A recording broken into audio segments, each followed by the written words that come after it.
Hi friends, எல்லோருக்கும் வணக்கம். எல்லோரும் எப்படி இருக்கீங்க? நல்லா இருக்கீங்களா? இன்றைக்கி அந்த கதையோட அடுத்த பகுதி தான் பார்க்க போகிறோம். அதுக்கு முன்னாடி நீங்கள் செய்ய வேண்டிய விஷயம் என்ன அப்படின்னு கேட்டிங்கன்னா, மறக்காமல் இந்த சேனலை சப்ஸ்கிரைப் பண்ணிக்கோங்க. கீழே இருக்க பெல் பட்டனையும் கிளிக் பண்ணுங்கள். அப்போ தான் நான் போடுற வீடியோஸ் எல்லாமே உடனுக்குடனே நோட்டிஃபிகேஷன்ஸ் இருக்கும். ஸோ மறக்காமல் சேனலை சப்ஸ்கிரைப் பண்ணிவிட்டு வீடியோ பாருங்கள் ஃப்ரெண்ட்ஸ். வாங்க நம்ம கதைக்குள்ளே போகலாம். அதுக்கப்புறம் நான் சில விஷயங்களை அம்மா கிட்ட நான் மறைக்க ஆரம்பித்தது எனக்கே எனக்கு மனசு கஷ்டமாக தான் இருக்குது. என்னடா இது, நம்ம அம்மா கிட்ட எந்த விஷயத்தை பற்றியுமே நம்ம ஷேர் பண்ணாமல் இருக்க மாட்டோம். இன்றைக்கி நம்ம வாழ்க்கையில் ஒரு முக்கியமான விஷயம் நடந்திருக்கு. அதை நம்ம எப்படி மறைக்கிறோமே அப்படிங்கிற மாதிரி எனக்கு தோணுச்சு. இருந்தாலும் இப்போதைக்கு நம்ம அம்மா கிட்ட இதை சொல்லாமல் இருக்கிறது தான் நல்லது. ஏன் அப்படின்னா, நான் ஓரளவு ப்ரமோஷன் ஆகுறதுக்கு அம்மாவும் காரணம் தான். ஏன்னா நான் வேலை பார்த்து இத்தனை 7, 8 வருஷத்தில் என் குழந்தைங்கள பார்த்துக்கிறதா இருக்கட்டும், எல்லாமே இருக்கட்டும், அதெல்லாம் பார்த்துக்கிட்டாங்க, இல்லைன்னு சொல்ல வரல. ஆனால் எங்கள் அண்ணனுக்கு தேவையில்லாமல் அவன் பிஸ்னஸ் பண்ணுறதுக்காக இருக்கட்டும், நிறைய விஷயங்களுக்கு என்னோட நகைகளை இதெல்லாம் வாங்கி கொடுத்தாங்க. ஆனால் திருப்பி தரேன் அப்படிங்கிற மாதிரி சொன்னாங்க. ஆனால் அண்ணனும் திருப்பி தரல. நானே தான் என்னோட நகைகளை நானே கிட்டத்தட்ட ஒரு 5, 6 லட்ச ரூபாய்க்கு என் ஹஸ்பண்ட்கே தெரியாமல் நான் அதை திருப்பி வாங்குகிற மாதிரியான ஒரு சூழ்நிலை தான் எனக்கு இருந்துச்சு. என் ஹஸ்பண்டுக்கு இது நாள் வரைக்குமே இந்த 7 வருஷத்தில் இந்த நடந்த விஷயங்கள் எதுவுமே தெரியாது. ஆனால் கொடுத்துருக்கேன் அப்படிங்கிறது தெரியும். அவங்க திருப்பி கொடுக்குறாங்க, 1 இயரில் திருப்பி கொடுத்துட்றாங்கங்க அப்படின்னு சொல்லிட்டு தான் என்னோட நகைகள் எல்லாத்தையுமே எங்கள் அண்ணனோட பிஸ்னஸ்க்காக அம்மா கேட்டாங்க அப்படின்னு சொல்லிட்டு கொடுத்தேன்.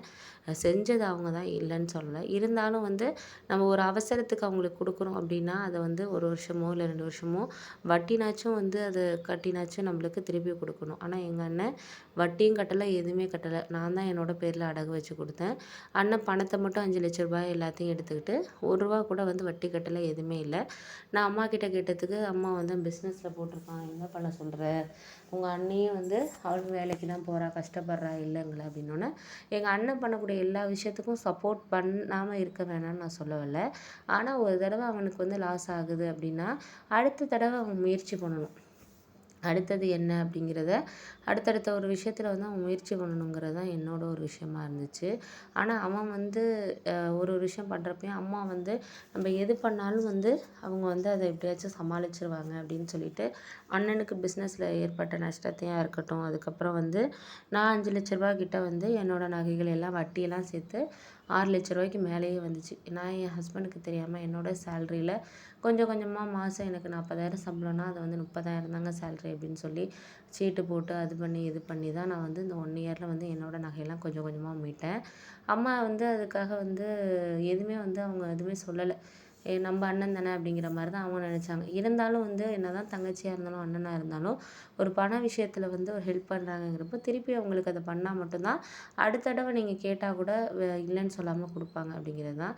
அதுக்கப்புறம் அம்மாவும் என்ன பண்ணாங்க, அப்பாவோட கொஞ்சம் இடம்லாம் இருந்துச்சு, அதெல்லாம் அண்ணங்கிட்ட அதெல்லாம் சொல்லாமல் அவங்களே அண்ணன் வாங்கின கடனுக்கெல்லாம் அவனுக்கு இது நீ தான் பார்த்துக்கணும், இதுக்கப்புறம் எனக்கு தெரியாது அப்படிங்கிற மாதிரி ஒரு விஷயத்த அவன்கிட்ட சொன்னால் மட்டும்தான் அவனுக்கு அதில் ஒரு பொறுப்பு இருக்கும். ஆனால் எங்கள் அம்மா அப்படி கிடையாது. அம்மா என்ன சொல்கிறாங்கன்னா, இது மாதிரி எந்த ஒரு இதுவுமே கண்டுக்காமல் அவங்க என்ன ஒரு முடிவு பண்ணிட்டாங்கன்னா, இதுக்கப்புறம் எந்த ஒரு விஷயத்துலையும் நான் சம்மந்தப்பட மாட்டேன் அப்படிங்கிறது மாதிரி சொன்னாங்க. சரி ஓகே அப்படின்னு சொல்லிட்டு நானும் எதுவும் கண்டுக்கல. சரி பார்த்துக்கலாம் அப்படின்னு சொல்லிட்டு நானும் இருந்தேன். அதுக்கப்புறம் தான் எனக்கு கொஞ்சம் கொஞ்சமாக புரிய ஆரம்பிச்சிச்சு. அவங்க பையன் மேலே உள்ள ஒரு அக்கறைங்கிறது நம்ம மேலே அவங்களுக்கு இல்லை அப்படிங்கிறது எனக்கு போக போக தான் தெரிய ஆரம்பிச்சிச்சு. சரி இதுக்கப்புறம் நம்ம எதுவும் பேசக்கூடாது, கொஞ்சம் அமைதியாகவே நம்ம இருப்போம் அப்படின்னு சொல்லிட்டு நான் ஒரு முடிவு பண்ணேன். அப்போ அந்த சமயத்தில் நான் யோசித்த விஷயம் என்ன அப்படின்னா, நம்மளால் இந்த விஷயத்த இதுக்கப்புறம் இப்படியே ப்ரமோஷன் ஆகுறது எல்லா விஷயத்தையுமே அம்மாகிட்ட நம்ம சொல்லிக்கிட்டு இருந்தோம்னா நம்ம முன்னேற்றங்கிறது கிடையாது. ஏன்னா நம்மளும் 2 குழந்தைங்க வச்சுருக்கோம், அவங்களோட ஃப்யூச்சரை பார்க்கணும். நம்ம ஹஸ்பண்டுக்கும் கம்மி சேலரி தான், அவரும் ஒரு 30,000 தான் சம்பளம் வாங்கினாரு. வாடகை வீட்டில் தான் இருந்தோம். அப்படி இருக்கிற சூழ்நிலையில் நான் இப்போ வாங்குகிற ஒரு சேலரி இதை வச்சு தான் என்னோடய லைஃபுங்கிறது நம்மளுக்கு போயிட்டுருக்கு அப்படின்னு தெரியும். நம்மளுக்கு அந்த அளவுக்கு வருமானங்கிறது கிடையாது அப்படின்னு சொல்லிட்டு எனக்கு அதுக்கப்புறம் தான் வந்து இது புரியவே எனக்கு 7 வருஷம் கிட்ட ஆயிருக்கு அப்படிங்கிறது தான் கொஞ்சம் கஷ்டமான விஷயம். அதுக்கப்புறம் அம்மாகிட்ட வந்து எனக்கு வந்து ஒரு ப்ரமோஷன் கிடச்சிச்சு. ஆனா நான் அம்மாகிட்ட அத பத்தி சொல்லல. ஏன்னா ப்ரமோஷன்னா கண்டிப்பா சேலரி இன்க்ரிமெண்ட் இருக்கும். இன்னும் நம்மகிட்ட அதிகமா எதிர்பார்ப்பாங்கன்ட்டு, நான் அம்மாவோட அதிகமா பேசுறதா இருக்கட்டும், இதா இருக்கட்டும், எந்த ஒரு விஷயத்தையும் சொல்றதா இருக்கட்டும், எல்லாத்தையுமே குறைச்சுக்கிட்டேன். அப்பதான் எனக்கு புரிய ஆரம்பிச்சுச்சு. நான் எந்த அளவுக்கு சேவ் பண்ண முடியுது அப்படிங்கிறது எனக்கு அதுக்கப்புறம் தான் தெரிய ஆரம்பிச்சுச்சு அப்படின்னே சொல்லணும்.